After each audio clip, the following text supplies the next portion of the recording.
Okay mga idol, magandang gabi. Welcome to Art Bonsai 101. So itong nakikita nyo na to ay isang Ficus microcarpa, isang balite.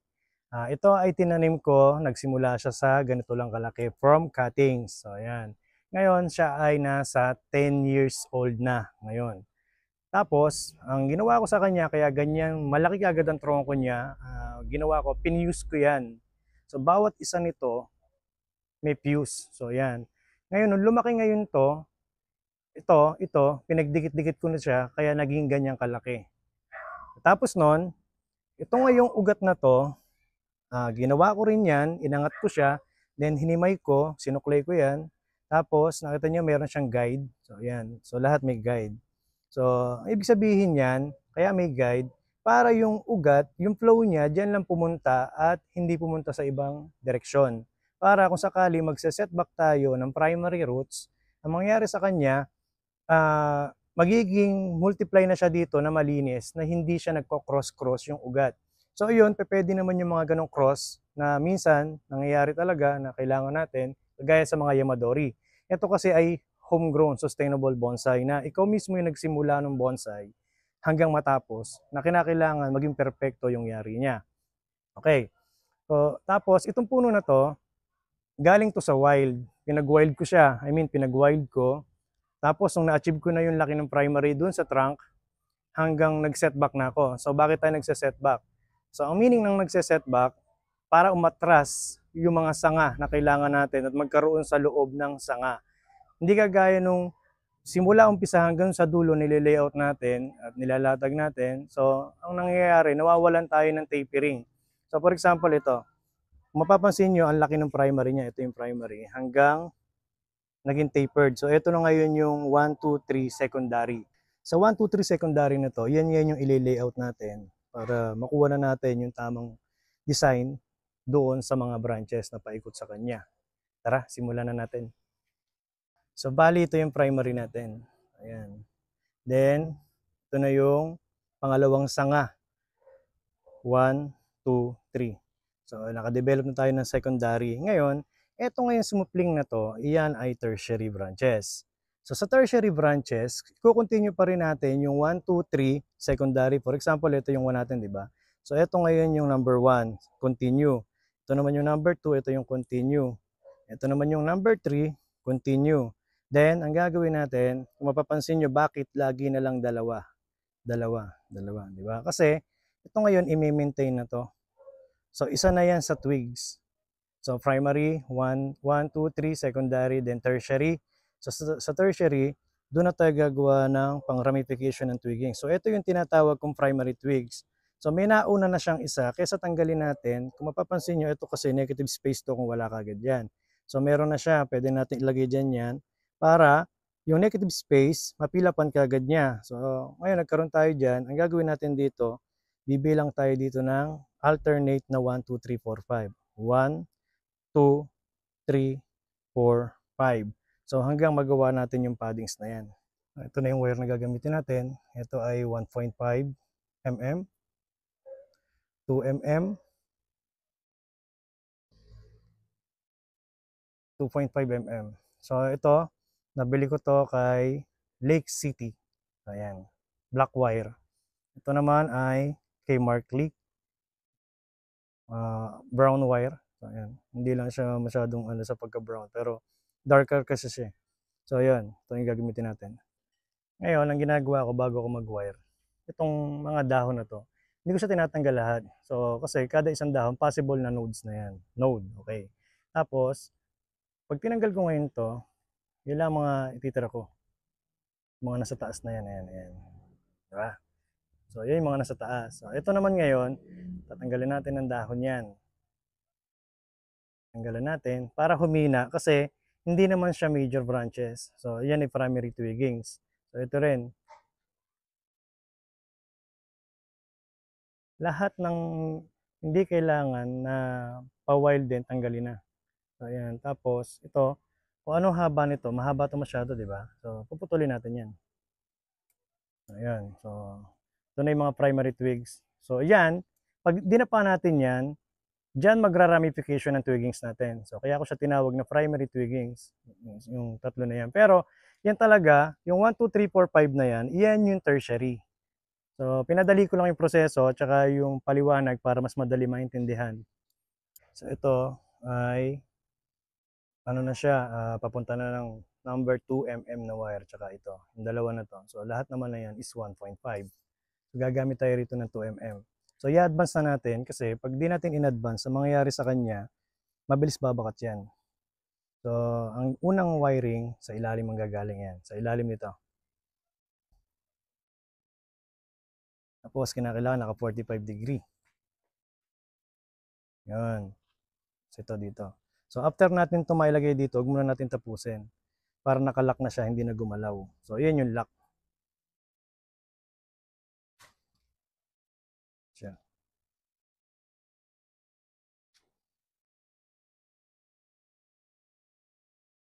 Tapos ito, ilagpas nyo na. Kasi hahaba yan eh. Para pagka humaba yung ating branches, pwede nyo ilagay yan.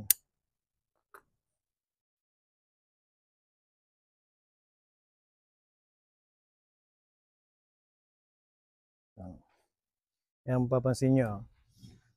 Mahaba ito, maikli yung wire, di ba? Kasi ito, dadaling ko pa rito yan. So, para dun sa tapering wiring natin. So, gagamit tayo ng 1.5 mm.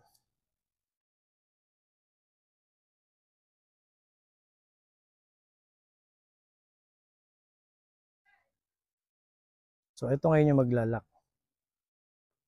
Din sa dulo.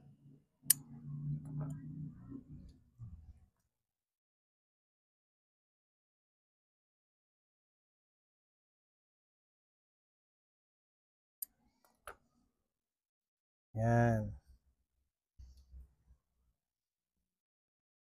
Tapos, ito naman, 1.5.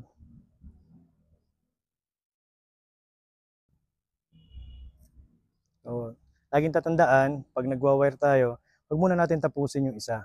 Ilak muna natin, tsaka natin tapusin itong nasa taas, yung primary twigs niya. Tsaka natin ngayon to tatapusin. Yan. Tapos, ito, ihahaba nyo na rin, kagaya nito, para pagka ni-layout, para siya magiging balance tignan na nakikita na natin yung kalalabasan niya. Ayan. Tapos, ito naman, ito, hindi nyo dito dadalhin. Dito. Kasi nga, pag dito natin nilagay yan, dito natin nilak yung dulo nito, ang mangyayari sa kanya, magiging dalawa dito, isa dito. Ayan o. Isa yung wire, magiging dalawa dito. Ngayon ang gagawin natin, dito natin siya dadalhin. Tapos, tignan nyo yung flow ng wiring kung saan. So, ayan. Dito natin siya ilalagay. Para doon sa unang wiring natin, dalawa na kagad yung nakalagay. At papunta rito, isa. So, dalawa, isa.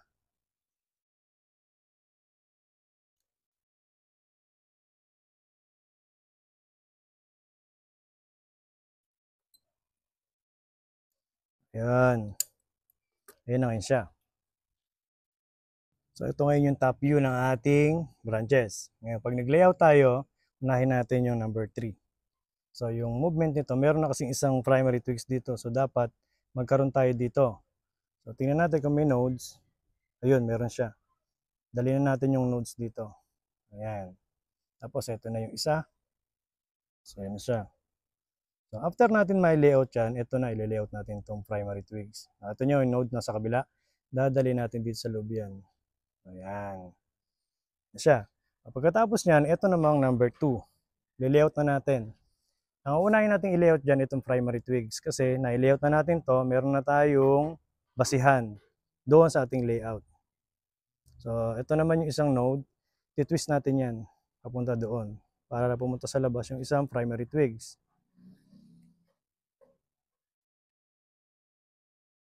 Ayan.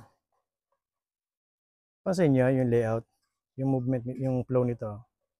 Same sila, di ba? So, natapos na natin yung 3 and 2. Dito naman tayo sa number 1. Galawin natin yung primary twigs. Ayan. Tapos, ito may node dito. Dadali natin doon. Ito wala na to. Masyado malapit. Dito sa mismo setback. So, ito yung isa.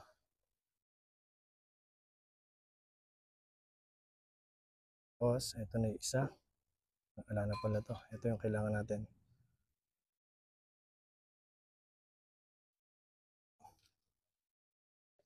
O, yan na ngayon siya, di ba? Yung flow. At yun mga idol, natapos na natin ang ating ginagawang Ficus microcarpa.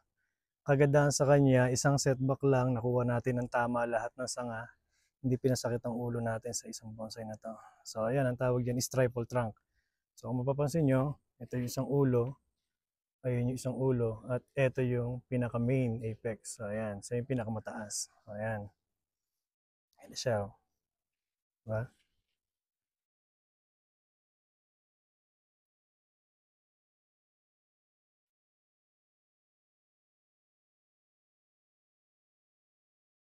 Tiis-tiis lang tayo mga idol.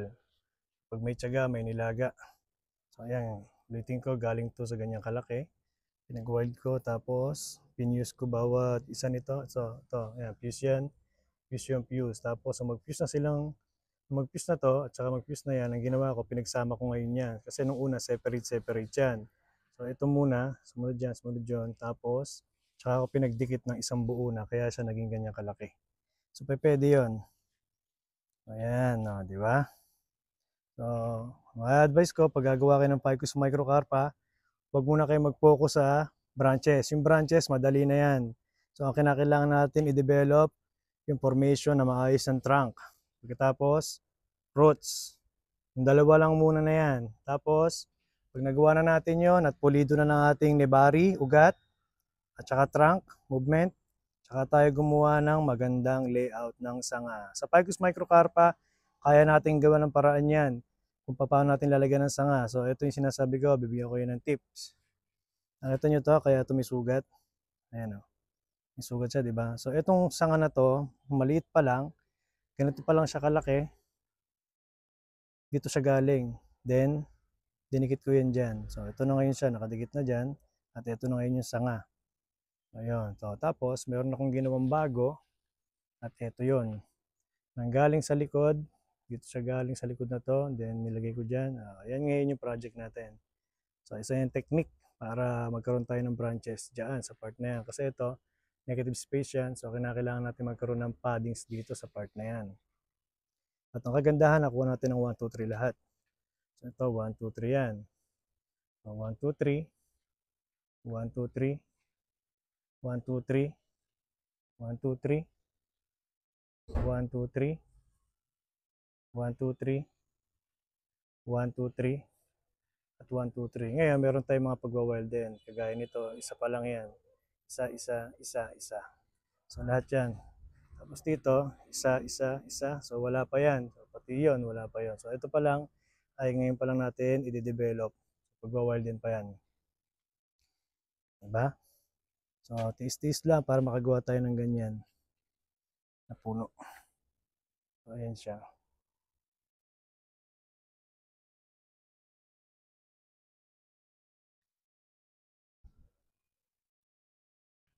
At yun mga idol, hanggang dito na lang ating video. At maraming salamat. Sana mayroon kayo napulot na konting tips sa aking nalalaman sa pagbubonsai. At maraming salamat sa panonood. God bless po.